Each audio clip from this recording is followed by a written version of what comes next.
Fishing. Hi, I'm Jason Mitchell. We got a real adventure planned today. We're on the Minnesota-Ontario border up at Wigwam Resort on the famous Lake of the Woods. We're going to be going out 30, 40 miles. Who knows how far we're going to go, fishing parts of the lake that have never seen an ice arc. This is truly exploration, adventure fishing at its finest. Let's crank her up, Tom.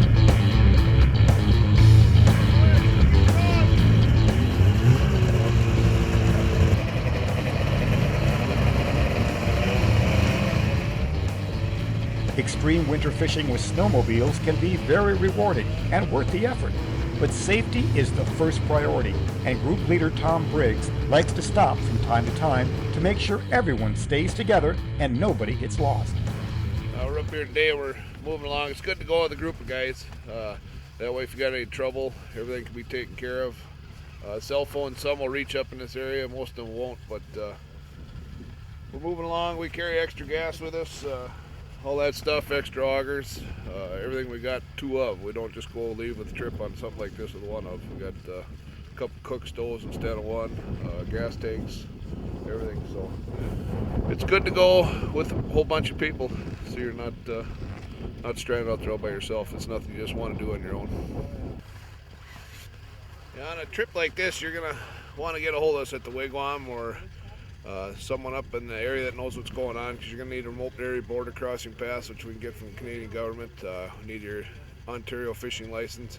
It's just a good thing to have everything in order in case the OPP does come by and talk to you. And they want to see you up here fishing. It's a beautiful country and everything else, so we'll just go up here having fun and enjoying it. And it's the main thing, just to keep going with everybody here has got remote border cross pass. Everybody's got their license. Everybody's legal, so we're ready to go.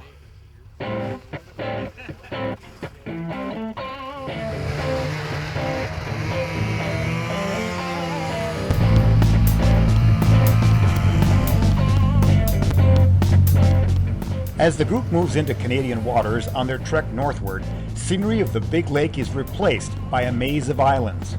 It would not be uncommon to see a timber wolf crossing the lake or a deer standing along a now frozen lakeshore.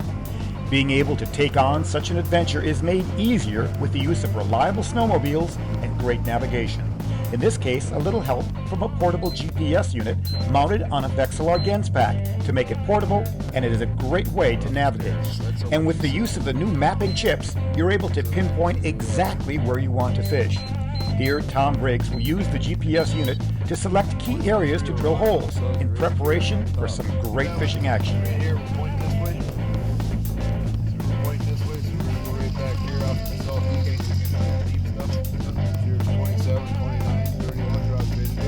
Gradual drop this way. Yes, so if we go Kittywampus towards the south, the tip off the big island over there, it's going to drop that way.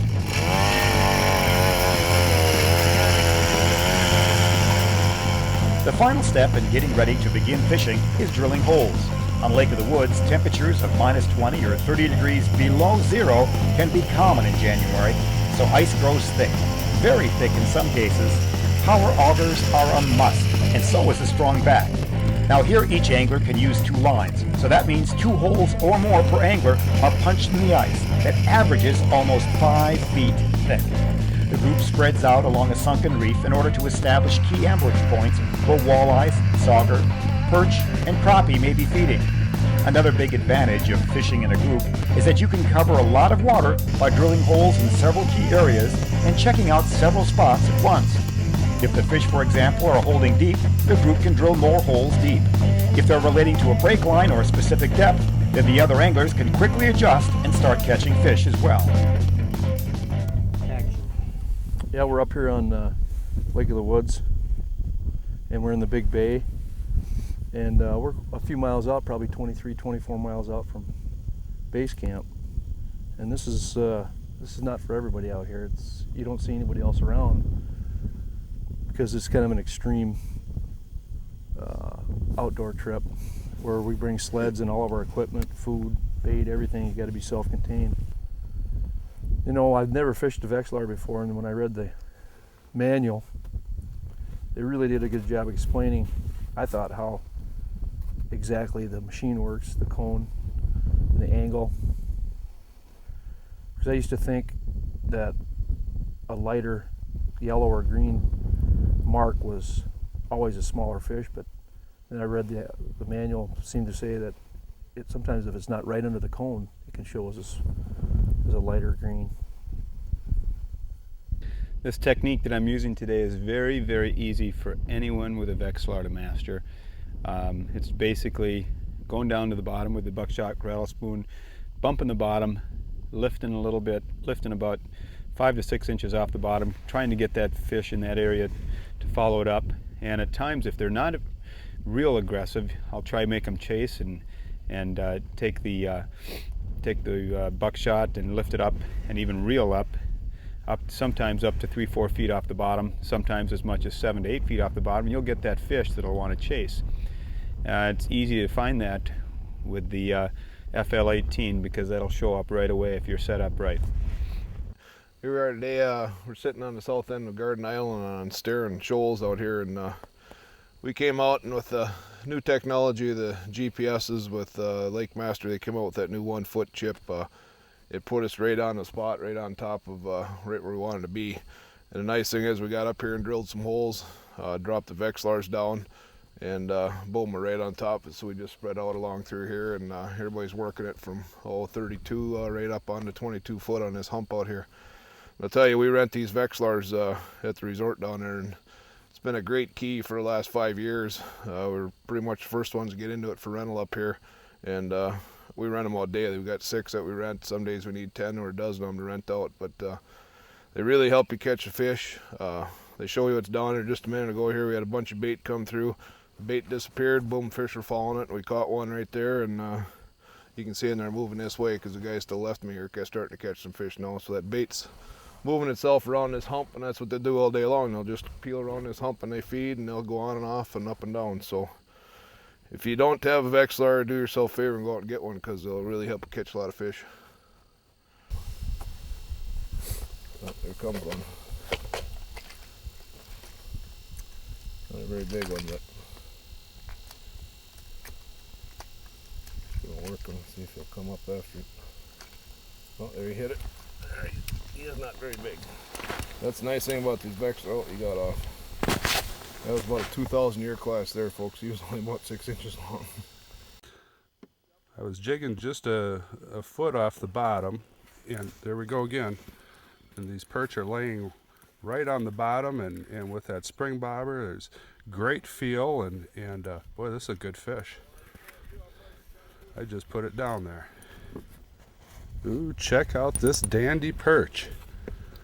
I could see him down there on the Vexilar, and he came right up, and I watched him come right up to this spoon, and he nailed it, just like that. That's third fish right away this morning here, and it's a lot of fun using these Vexilars.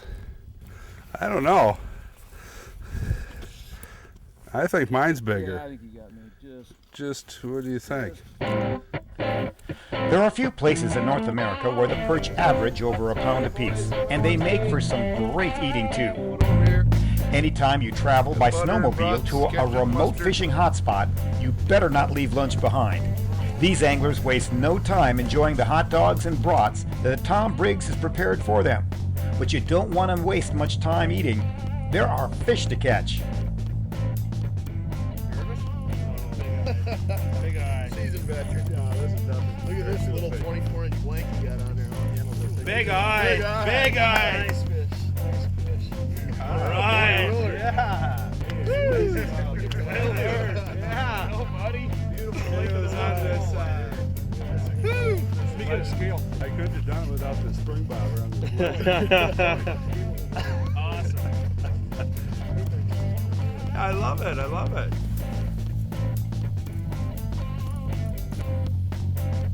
Yeah, go over there. Come on, yeah. Pull him up. He's right there. Ooh, whitey. Whitey. There we go. Classic release. Nice wall. That's a fish. Boy's got one out over here too. Using a quality ice rod and reel combo like the St. Croix rods used on this trip make every fish fun to catch. The drama of each catch runs high. The transducer is quickly pulled from the hole in anticipation of a fish. Little perch. The pile of fish grows fast here on Lake of the Woods. Once you find a school of fish, the action is fast and furious. Simply put, ice fishing does not get any better than this. Today, the group has been into monster perch, slab crappies, and trophy walleye. But it appears that Tom Briggs, the owner of Wigwam Resort, is the man who is hot now. Woo! Action. Oh, there's a nice crappie. We can do a lot of this stuff on the extreme trips like this. We can go out and get crappies, walleye, sauger, lake trout, northern pike. All we have to do is come up here and find these fish. We'll get on them, and this is the size we are. A lot of fish around. Real nice. Real good crappies. Real good this time of year too. This is the chubby darter by Samuel that's revolutionizing ice fishing right now. Notice there's no bait. You take this bait out of the box, tie it on, and start catching fish. Make sure you put a small snap on it so that way you get optimum vibration and flash in the water. Above that, put a small barrel swivel. That way you don't get line twist in your line. And you just work that bait. This is an artificial bait, much like a crankbait or a spinner in the summertime. It's all about vibration and action in the water. There's 3 different sizes. The smallest size is the number 4, the number 5, and the number 6. The fish will kind of tell you what they want. There's times where usually it revolves around matching the head. Oh, there, I got one. I just dropped it down there. It didn't take long. They just attacked it on the drop. I closed the bail and that fish was all over it. Just a little one. Like a little sauger. But look at that. I mean, even the little fish, it's just attack it. No bait on there.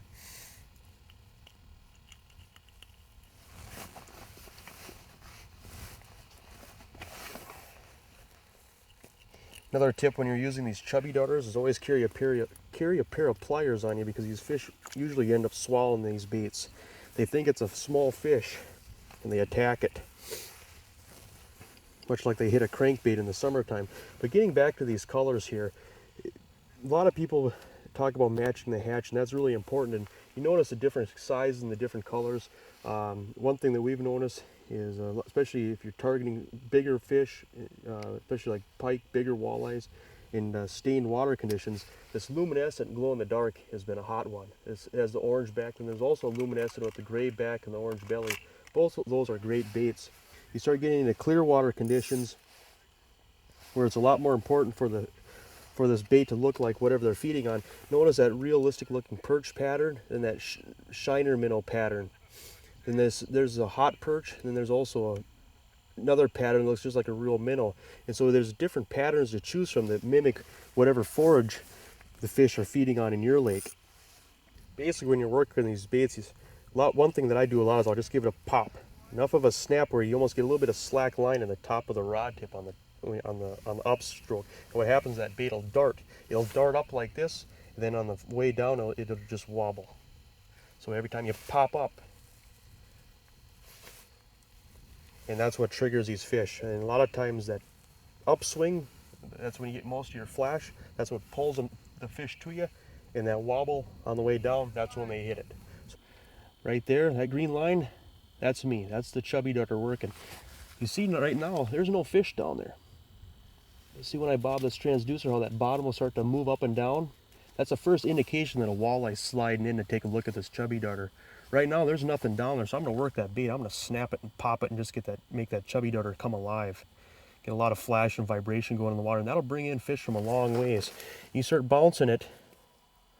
Oh, there, look at there. There's the bottom moving right there. There's a fish coming in. See the chubby darter above it? And that big mark right below it? Now I'm going to kind of bounce that rod tip and see if I can bring it up. Oh, he's coming up. He's coming up.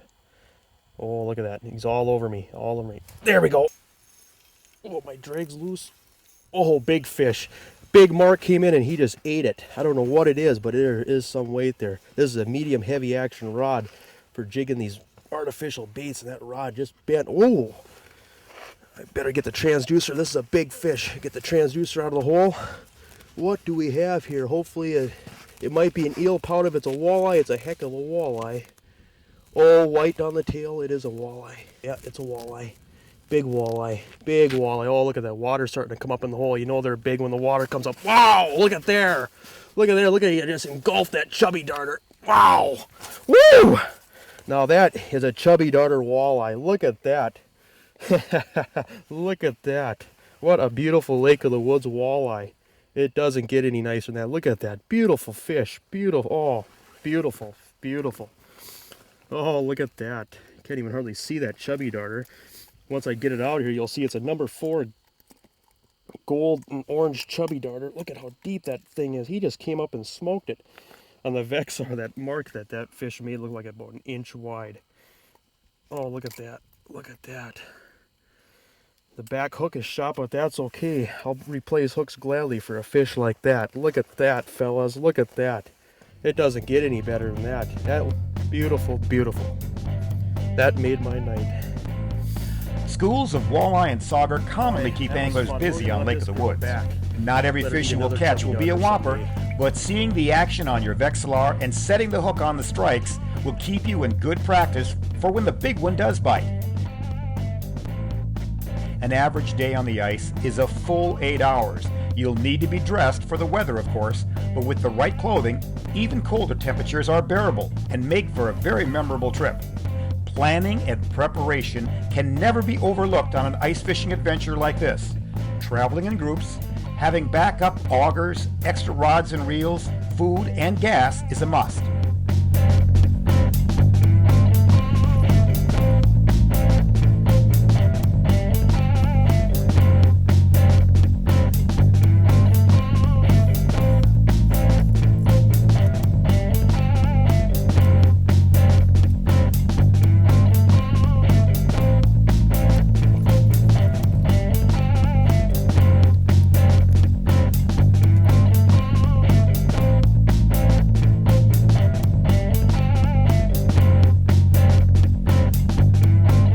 As the group continues its game plan of staying mobile, looking for aggressive fish, and moving from spot to spot, time is running short.